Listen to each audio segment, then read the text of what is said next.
In Malaysian politics, it often feels like every public statement every single move, it can send these huge ripples through the whole landscape, can it? Oh, absolutely. We've definitely seen some really intense confrontations.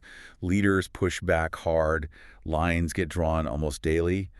And for me, it makes you wonder about the real sort of long-term effects when these big challenges are thrown down. What really stands out to you when you see these kinds of political showdowns here? Well, that thought leads us straight into a very recent and pretty high-stakes political exchange. It involves UMNO Youth Chief Datuk Akmal and the DAP, the Democratic Action Party. Ah, yes. It's really a textbook example of those political lines in the sand being drawn very publicly, and it shapes alliances, challenges norms, the whole package. Okay, let's unpack this a bit. We saw Datuk Akmal's reaction, which was, well, remarkably strong when he was contacted by Buk Aman, police headquarters, for questioning. That's right. His response was quite something. Yeah, he was clear he'd cooperate fully. Yeah. But he framed it, didn't he? Yeah. As a necessary price for protecting the nation's honor. Exactly. That framing is key. And then the defiance. Oh, yeah. He was quoted saying, "I will fully cooperate. Am I afraid of you? Not at all. Want to arrest me? Bring it on. I will fully cooperate." And then capped it off with, "No fear, no surrender." When a political leader comes out so publicly with that level of defiance towards authority, Yeah. it's a calculated risk, a gamble, really. How so?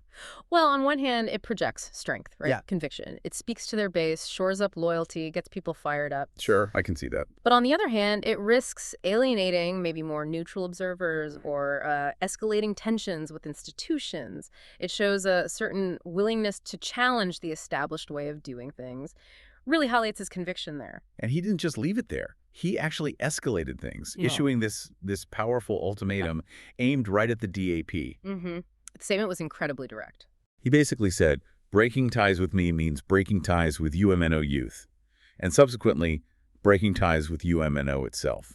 Just laid it out there. If you connect that to the bigger picture, I mean, a direct challenge like that, it has some serious strategic implications. Likewise. It forces other political players to think hard about where they stand. It really impacts that delicate balance of alliances, the relationships within the current political setup here in Malaysia. It's essentially daring partners to pick a side. That can destabilize coalitions. Right, public dare. So what actually sparked this specific confrontation? What was the flashpoint? It goes back to a gathering Datuk Akmal organized. It was in Kepala Batas up in Penang. Yeah. And this event faced accusations of ignoring police directions and causing some public disturbance. Okay. And DAP's reaction? Well, from the DAP's viewpoint, they saw Akmal's actions as basically bullying, intimidation, a blatant challenge to the rule of law. Strong words. Very. They pointed to public unease, businesses apparently closing early because of it, and they actually called for police reports against him. On what grounds? They cited the criminal code's new anti-bullying clauses, specifically Section 507B and 507C, which are meant to tackle aggressive public behavior. Oh, those recent ones. Exactly. Their position was firm. This kind of behavior, quote, transcends law and the norms of Malaysia's diverse society and must be punished. Okay, this is where it gets really interesting, though. Because Akmal didn't just take that. He fired back with his own argument.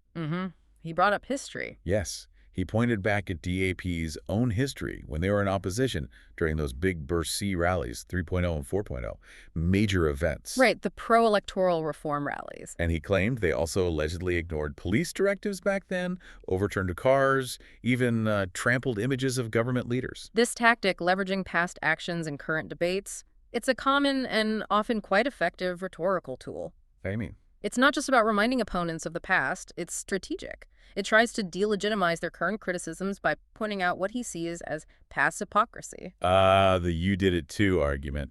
Sort of, yes. And it does raise a really important question for us, How does this selective memory, the selective use of historical events, actually shape public perception and political arguments here in Malaysia?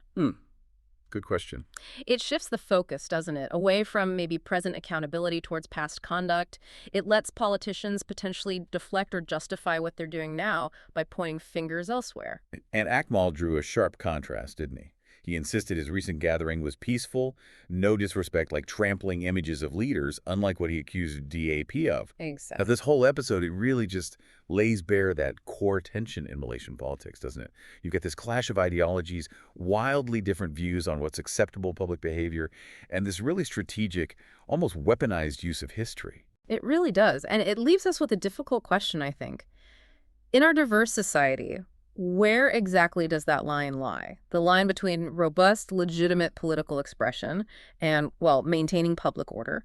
And maybe more importantly, how do we ensure accountability for all parties involved, regardless of their past actions or where they sit now? A lot to think about there. Remember to subscribe for more deep dives like this.